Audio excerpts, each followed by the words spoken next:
धुळ्यात कडाक्याच्या थंडीचा जोर कायम आहे। जिल्ह्यात 8.2 अंश सेल्सिअस तापमानाची नोंद झाली आहे। पुढील काही दिवसांत थंडीचा जोर आणखीनच वाढण्याची शक्यता आहे।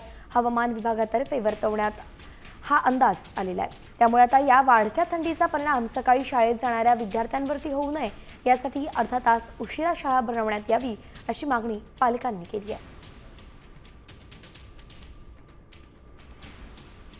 याचाच आढावा घेतलाय आमचे प्रतिनिधी भूषण अहिरेंनी। पाहूयात।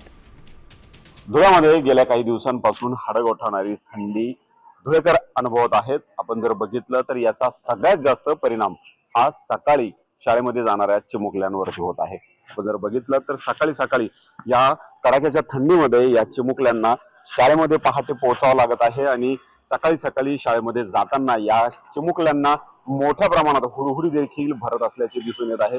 अशा परिस्थितीमध्ये या चिमुकल्यांना सकाळी शाळेमध्ये नेताना पालकांची देखील मोठ्या प्रमाणात कसरत आपल्याला बघायला मिळत आहे।